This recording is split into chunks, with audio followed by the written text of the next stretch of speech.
Welcome to Tinker Tailor Gamer Scribe. Today I have Eekie of Eekie and Snow Cosplay. Alright, I've got to stop for just a second and apologize. Due to an unforeseen and unasked for Windows update, I lost my master audio track for the interview. So unfortunately my only remaining audio is the open mics on the cameras, which you can hear everything, but the sound quality is not great and they're very sensitive, so they pick up everything around. So you will notice in this video that there are things like dog barking and some clicks and chirps that I couldn't get rid of, and some unasked for edit points where the sound was just so garbled that I had to edit it out. Fortunately, we don't miss too much of the interview, but there are going to be some random edits and you will hear dog barking, and I apologize for that greatly. Anyway, I don't want this to reflect poorly on Eekie or Eekie and Snow Cosplay. This was totally my bad. And so yeah, anyway, back to the interview. She's gonna fill us in, because honestly I don't know that much about it. So so she's here to help us out. So hello and welcome. Thank you. So I have my questions here. I figure we'll just hit the ground running. Okay, that sounds great to me. All right.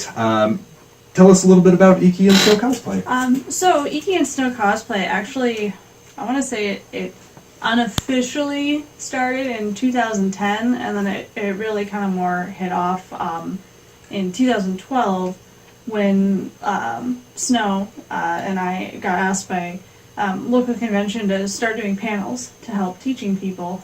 So we kind of decided, well, let's get a little portfolio together and let's start working on projects together. And so originally we wanted to do Eekie and Snow Cosplay as a combination of the two of us, because we feel so strongly that whereas you can do cosplay by yourself, most builds usually take a solid team, and that's something that we're really big about, is teamwork and being part of a larger community and getting as many people involved as we can.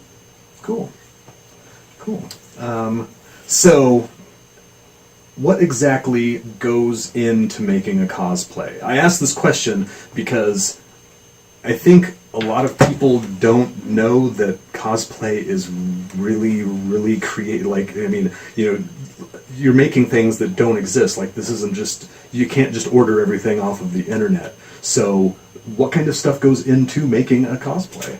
Well, that really depends on what you're making. So they're like I consider it more of they're starting with something that's entry level, for example. You know, it can be something as easy as going down to Goodwill and picking out, like, oh, okay, I found a coat. Well, this will work perfect for this character. Let's see if I can find suit pants that'll match it. And then just picking out things and thrift store finding, maybe doing some button modifications, you know, tearing things up, splattering blood on it, you know, things like that. And that, to me, that takes a lot more creativity. I really admire people who do that, because I really can't. I have such a hard time doing that myself that I'm always floored by what people can come up with.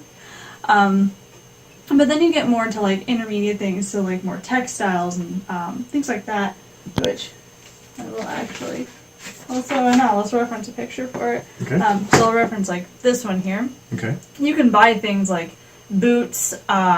You can buy like hangers to build wings into things, and then buy whatever fabrics you're going to sew to make your costume, and then maybe add, like, you can use fabric paint, you can use regular paints, like acrylics and stuff, and just add your details in and try to emulate that character. And then you have more advanced builds, is what I kind of call them, that use things like craft foam, thermoplastics, and acrylic sheets. You know, sometimes using different dyeing and gradient techniques, which is what went into my costume for Mercy that I wore at SoccerCon in 2017, as well as at MizCon in 2017, which that one took, I mean, everything that I listed. There was EVA foam that we had to cut and build, cutting out the acrylic sheeting so that it would catch the light just right, using thermoplastics in a way that I had never used them before, so it was a learning experience for me. And then also learning how to take fabrics that aren't easy to dye, and learning how to not only dye them and get the color to stay, but how to do things like ombre and gradient effects on them. And so there's so many different things that go into making a cosplay, and that's just for the costume. That's not including, like, you have to do, like, say, custom boot covers, or like custom boots, maybe a custom belt, or even you have like hair pieces or wigs. Like, wigs to me are some of the scariest and most intense things for a cosplay. One, because I'm really like, I'm intimidated by wigs. I'm really intimidated by wigs. It's gotten better, but yeah, just because, you know, it's, a wig's not like hair. You know, you cut your hair, it grows back. Mm-hmm. You cut a wig and it's wrong. Oh, sure. You know, yeah, you no, might want to have a left or something like that. I do have a friend who does cosplay, and she, for her, one of her cosplays last year, in 2016, she, I can't remember what character it was to an anime I didn't watch, so. Okay. Long, or no, it was from Fire Emblem, and I can't remember who the character is. Long sky blue hair, and so she had this like crazy long sky blue wig, and yeah, it looks like hair, but that's it. Like, beyond that, like, it doesn't behave like hair. It doesn't, you know. So just watching her fuss over, because there isn't really a better way to define it. No, it is. That's the best. She fussed over it constantly. That's the best way to describe it. If you watch a cosplayer working on a wig, we're fussing over it. We're not styling it. We're fussing. So true.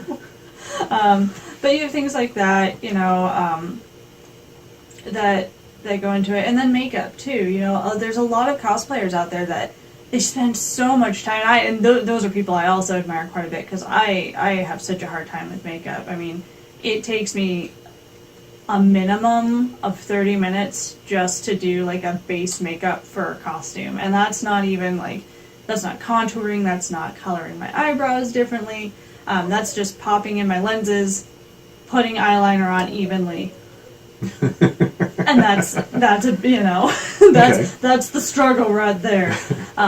You know, and it's not that way for a lot of people. Like, I know lots of girls who just boom like that, you know, they're instant wonderful. I know guys too who do cosplay, and I love guys that wear makeup with cosplay, because I'm like, oh my god, you get it, you know, you're trying to emulate this character, you know how to make your eyes stand out, right, you know, or how to use it just to change your face shape. It's just so cool. Nice. So, this is a question I've actually been curious about independently of this interview. Are there different types or levels to cosplay? I mean, like from an outsider, and I'm more outside than in, I think. I know that there's like the kind of people who dress up for like Renaissance fairs, right? Mm-hmm. And then there are the people who dress up for the anime conventions. I mean, and fundamentally there's no difference there, but obviously, you know, they focus on like a medieval theme where. Yeah. So how does that down? Can you tell us some examples of how cosplay kind of breaks down into directories, I guess? I mean, I wouldn't necessarily say that there's directories or segregation, because in my head, cosplay, it ultimately boils down to what it stems from is costume play. So you're dressing up in a costume and having fun. Folks who do Renaissance fairs, I personally, this is not the view of the cosplay community as a whole, I see them more as reenactors. And that's because, you know, the types of work and the costumes they build and how theatrical it is so different from what a lot of folks with cosplay do. But that's not to say that those skills don't carry over into cosplay. I know a lot of people who are really big into the like SCA themes and Renaissance festivals who are really into cosplay. And it shows with like the amount of embroidery work that they can do and things like that. So it's really dependent, you know, on what it is. Cosplay is not necessarily limited just to like anime conventions. You know, it's anime conventions, gaming conventions, sci-fi conventions, and so it's really. I think it used to be a lot more with just the anime convention scene that it was a big thing. Within, I would say, probably the past 2 or 3 years, that's really changed, and I fully believe that that's because of shows like Heroes of Cosplay and Cosplay Melee, because it's shown that it's more out there. You know, it's shown that it's okay to be different levels, and it's okay to try and error and to learn different things, and to learn from different groups that do costuming types. Like, one of my favorite things is a lot of the cosplayers here in the Missoula community are theater kids. You know, they either work for the local theater here, or they're in school to be theater majors, costume designers. And I've actually learned a lot of my techniques from them. You know, like, I used to do things one way, and they said, "Oh no, try it this way. It'll be way easier."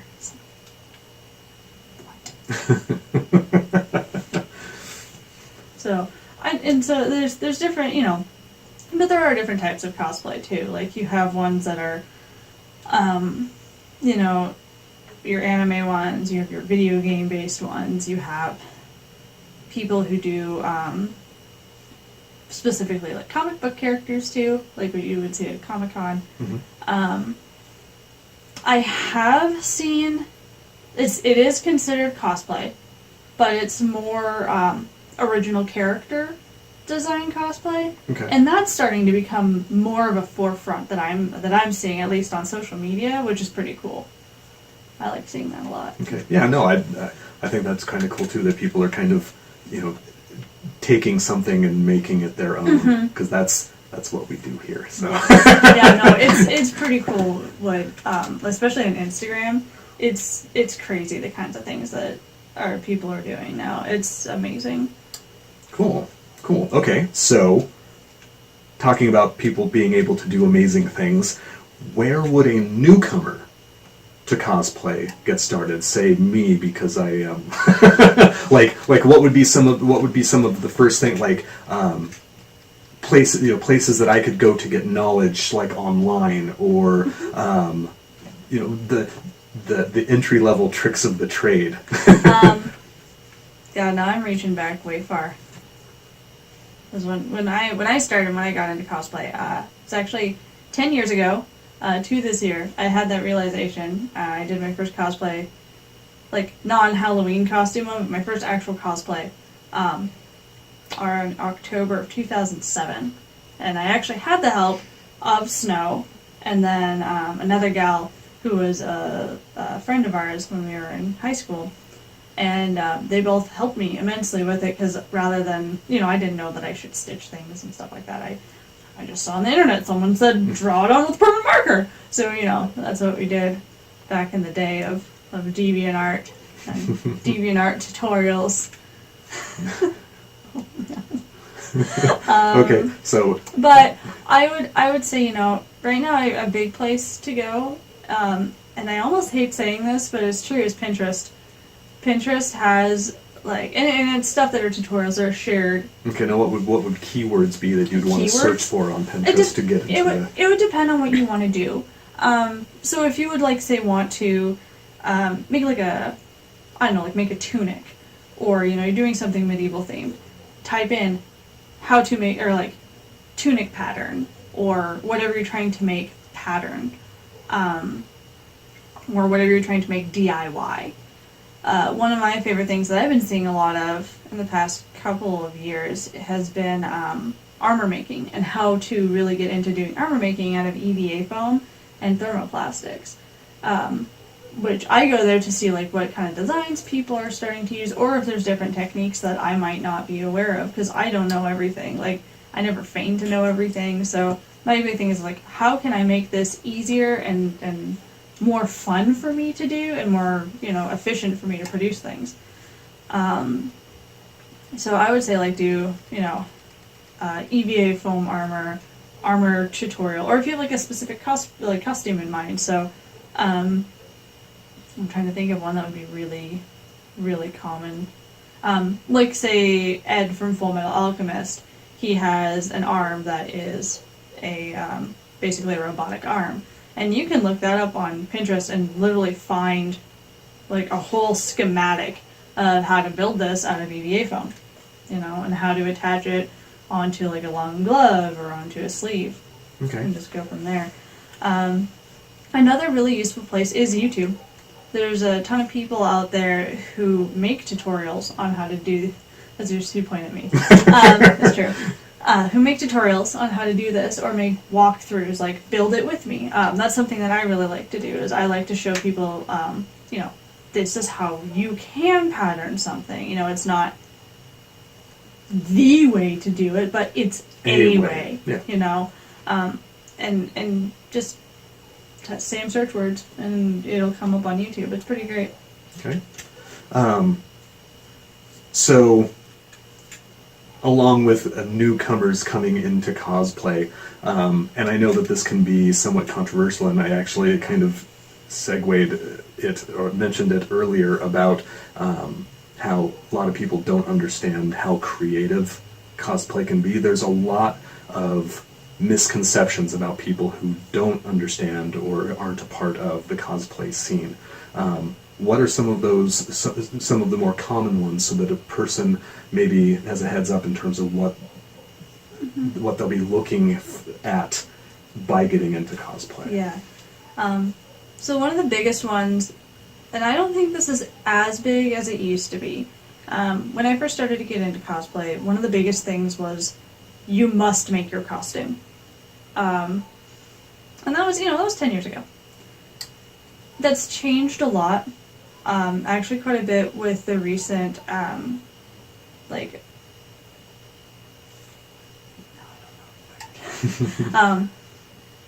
emergence of sites like Taobao, Bodyline, even people just feeling more comfortable, like Amazon is starting to sell more, Cosplay Sky, places like that that are making costumes more available to people.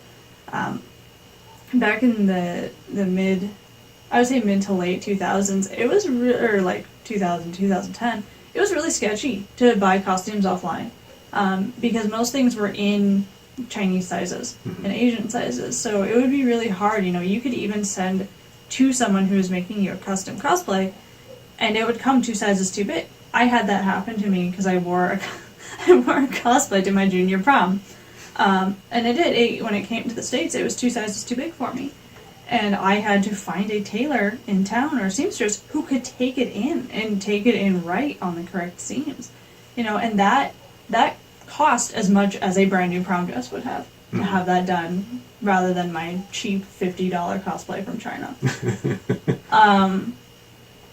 And so, that's a huge misconception, is that you have to make it, and you don't. Like, as long as you're there and you're dressing up and you're having fun and you're enjoying yourself, that's really what matters. Sure. Another misconception that used to happen and doesn't quite so much, and this is one that also happens with other types of costuming communities, is that there's some sort of sexual connotation with it. I can't tell you how many times I have been asked, like, just if I'm out on the street when I'm in Seattle for a convention, or if I'm just in Missoula, walking from one of our cosplay events back to my car or doing photo shoots, I've had people ask me, they're like, what, is this some sort of sexual thing? It's like, no, I'm just a weird person who likes to dress up in costume and take silly pictures and make memories with my friends. So I'm here to just dispel that myth right now. No, it is a bunch of weird people who just like to get dressed up in costumes and have fun together. We like to take pictures. We like to, share how we build things. As you got to see today, witnessing people coming together, enjoying themselves, planning costumes for upcoming conventions, getting excited about it. That's really a huge thing, is that, cosplay is really about community now. And it's about sharing the experience with your friends and with other people. But that brings me into kind of like the final big misconception about cosplay that's recently started to happen is, which kind of goes along with the sexual thing, is that a lot of people are starting to feel like they can't do it unless they have a model-esque figure, or unless they're really thin, or, something like that, or for guys, if they're not really beefy and brawny. And that is so not true. I mean, it disgusts me, to be honest with you, that a lot of people have have come to think that way. And I know that there are people out there who would disagree with me. But it's true, you know. Most people who cosplay aren't doing it for the attention. Whereas a joke among me and a lot of my cosplay circle of friends is, it's, oh, we're all a bunch of attention whores, we just want pictures taken of us. And that's true. You know, there's some people out there who are like, oh yes, take that picture, please. But most of us aren't like, we're not striving to be model thin. You know, we're not striving to be, you know, the big name cosplayers out there that are, you know, waspy waists, big hips, big boobs, or even, you know, just the men who are like just ripped. You know, we're not striving for that. And I really stress this a lot to the younger folks who are coming into our cosplay community, because I see it. You know, I see a lot of that, and I struggled with that for a while. I would say probably from 2013 to 2014 or 15, I really struggled with that concept. Before every major convention we'd go to, I would work out. Like, I would work my ass off, and I would get down to like that waspy looking figure, and I was like, I can't do this anymore. You know, it's not healthy for me. It's not healthy for my state of mind. And so, you know, one of those things is I'm like, don't do that to yourself. It's terrible. It's bad for you, you know. Cosplay and have fun, you know. Make your costumes, make friends, get connections, learn things. Like, that's what we're here for. We're not here to be a professional cosplayer. There are people out there who do that for a living, but the thing is most of them have started off as models, you know, and that's something that people really need to remember, is that they started off that way. It wasn't that they were just cosplayers and then ended up, you know, some there are a few select that did end up that way, but most of them, you know, it's, you know, they either had a modeling career before, or Sure. You know, they made it their career. Sure. Okay. So, yeah, no, I don't know. I guess to me, I looked at the word cosplay as play, having fun in costume, and I personally never connotated that to any, like, you know, needing to be, you know, like, if you want to dress as Harley Quinn. Yeah. It doesn't matter if you're 5 pounds or Exactly. 500 pounds, if you're a boy or a girl. Exactly. If you want to dress up as Harley Quinn and that's what you're going to have fun doing, do that. And see, that's what I've been advocating. I mean, I even know since we started doing panels and going and talking to people, that has been, whether or not I actually listened to myself is a different story. But we have been advocating that. You know, it's like, you do you, man. Like, you want to be in that bodysuit? Do it. You go. Like, I mean, that's who I am. Like, I'm so big about just trying to be comfortable in your own body and Sure. doing that. All right, so I always end my interviews with what I call the core 4, and these are like the big questions that are the most oriented to you as a creator, so that if no one else, can kind of understand where you're coming from creatively. So the first question of the core 4 is, why do you create? Because I like to. No, that's a perfectly legitimate answer. No, it depends. I create because it helps me with my anxiety. It helps me with my stress. But I also just create because I like to. You know, it's really enjoyable for me. I've created for money on commission before, but you know, it's mostly just, it's for fun and to challenge myself. Like, I know one of the hardest things that I've had to do as I search for my things is like learning. Like, one of my things is to create. You know, can I make a bracer out of thermoplastic and craft foam and googly eyes? The answer is yes. You know. Things like that I like to challenge myself, you know. It's fun. Cool. Okay, so what inspires you? Lots of things. I would hope so. I find myself more and more inspired by I'm a real anime nerd. I'm a real big anime nerd. So I get really inspired by anime, but I get super inspired by video games too. More and more as of late, I've been super inspired by like different costumes that come out in a game called Overwatch. But I've also been really inspired by like older games like the Castlevania games, or one that I did, one of the pictures is from is Hyperdimension Neptunia. I was really inspired by those costumes because they're bright and neon and they light up. And I was like, ha! I'm inspired. There's a challenge there, you know. Sure. Well, that's awesome. So, what do you do when you hit a creative wall? I cry. Legit. No, I do. When I hit a creative wall, a lot of the times I have to step back. I have to take a break. I take a break for 2 or 3 days. Sometimes I've taken a break for 3 months before, where I won't touch my sewing machine. I won't go into my workspace, just until I'm ready to do something. Or I will try to think if I really want to invest the time in trying a new medium.